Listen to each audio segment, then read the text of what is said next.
ప్రకాశం జిల్లాలో ఎండలు అగ్నిగుండాలను తలపిస్తున్నాయి. జిల్లాలో అనేక ప్రాంతాల్లో 42 డిగ్రీల నుంచి 45 డిగ్రీల మేర ఉష్ణోగ్రతలు నమోదవుతున్నాయి. మార్కాపురం నియోజకవర్గంలో 45 డిగ్రీల మేర ఉష్ణోగ్రతలు నమోదయ్యాయి. ఎండల తీవ్రతతో రహదారులు నిర్మానుష్యంగా మారాయి.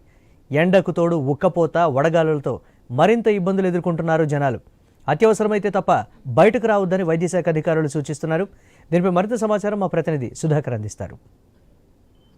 గడిచిన వారం రోజుల నుంచి ప్రకాశం జిల్లాలో ఎండ తీవ్రత మాత్రం రోజు రోజుకి పెరుగుతుంది. జిల్లాలోని అనేక ప్రాంతాలు అగ్నిగుండాల్లా మారాయి. ఉదయం 8 గంటల నుంచి ఎండ తీవ్రత ఎక్కువగా ఉంటుంది. మధ్యాహ్నం సమయంలో సుమారుగా 38 డిగ్రీల నుంచి 42 డిగ్రీల మేర ఉష్ణోగ్రతలు అయితే నమోదవుతున్నాయి. అయితే జిల్లాలోని పశ్చిమ ప్రకాశంతో పాటు ఇటు అద్దంకి, మార్కాపురం, గిద్దలూరు, ఎర్రగొండపాలెం నియోజకవర్గాల్లో అయితే అత్యధికంగా ఉష్ణోగ్రతలు నమోదవుతున్నాయి. జిల్లాలోని మార్కాపురం మండలంలోని దరిమడుగు గ్రామంలో అయితే అత్యధికంగా 42 డిగ్రీల మేర ఉష్ణోగ్రత నమోదవుతుంది. అయితే జిల్లాలో నమోదవుతున్న ఉష్ణోగ్రతలకు మాత్రం ప్రజలు మాత్రం తీవ్ర ఇబ్బందులు ఎదుర్కొంటున్నారు.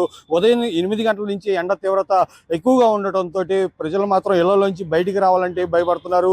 అయితే మధ్యాహ్నం సమయం 11 గంటల నుంచి 12 గంటల సమయాల తర్వాత మాత్రం రోడ్లన్నీ నిర్మానుష్యంగా కనిపిస్తున్నాయి. అయితే ఎండ తీవ్రత ఎక్కువగా ఉండటం కారణంతో ప్రజలు మాత్రం ఇళ్లలోంచి బయటికి రావటం లేదు. ఓవైపు అయితే గడిచిన వారం రోజుల క్రితం కురిసిన వర్షాల తర్వాత మాత్రం జిల్లాలో ఎండ తీవ్రత మాత్రం ఒక్కసారిగా పెరిగింది.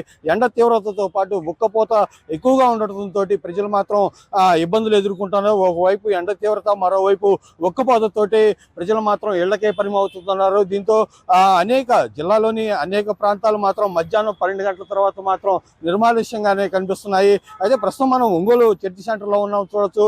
ఇది నిత్యం రద్దీగా ఉండే ఈ కలెక్టరేట్ ప్రాంతంలో మాత్రం ఎప్పుడు ప్రజానీకంతో పాటు ఇటు వాహనాలు రాకపోకలతోటి నిత్యం రద్దీగా ఉంటుంది. అయితే ఒంగోలులో అత్యధికంగా 42 డిగ్రీల మేర ఉష్ణోగ్రతలు నమోదవుతుంతో 12 గంటల తర్వాత మాత్రం రోడ్లన్నీ మాత్రం తక్కువ, జన సంచారం మాత్రం తక్కువగానే ఉంటుంది. అత్యవసరమైతే తప్ప మాత్రం ప్రజలు మాత్రం ఇళ్లలోంచి బయటకు రావడం లేదు. అయితే ఎండ తీవ్రతతోటి మాత్రం ప్రజలు మాత్రం అప్రమత్తంగా ఉండాలని చెప్పేసి వైద్య శాఖ అధికారులు సూచిస్తున్నారు. అత్యవసరమైతే ఎండలో తీవ్రత ఎక్కువగా ఉన్న నేపథ్యంలో అత్యవసరమైతే తప్ప ప్రజలు మాత్రం ఇళ్లలోంచి బయటికి వెళ్ళొద్దని చెప్పి సూచిస్తున్నారు.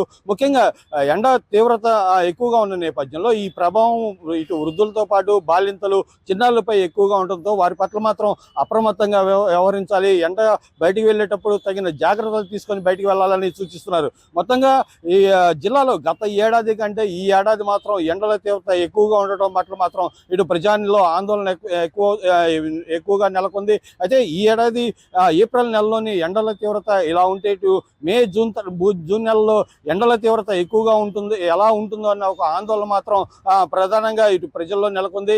ముఖ్యంగా జిల్లాలో ఎండల తీవ్రత దాటికి మాత్రం ఇటు ప్రజల్లో మాత్రం తీవ్ర ఆందోళన నెలకొంది. ఇప్పటికే అనేక ప్రాంతాల్లో స్వచ్ఛంద సంస్థలు మాత్రం ఇటు చలివేంద్రాలు, మజ్జిగ సప్లై చేస్తున్నప్పటికీ మాత్రం ఇటు ప్రజలు మాత్రం ఇళ్లలోంచి బయటకు వచ్చేందుకు మాత్రం భయాందోళన చెందుతున్నారు. అయితే ఇటీవల కాలంలో జిల్లాలో అత్యధికంగా 43 డిగ్రీల పై నుంచి 45 డిగ్రీల మేర ఉష్ణోగ్రతలు నమోదవుతున్న నేపథ్యంలో ఇటు ప్రజలు మాత్రం పూర్తిగా అప్రమత్తంగా ఉండాలని చెప్పేసి ఇటు వైద్య శాఖ అధికారులు మాత్రం సూచిస్తున్నారు.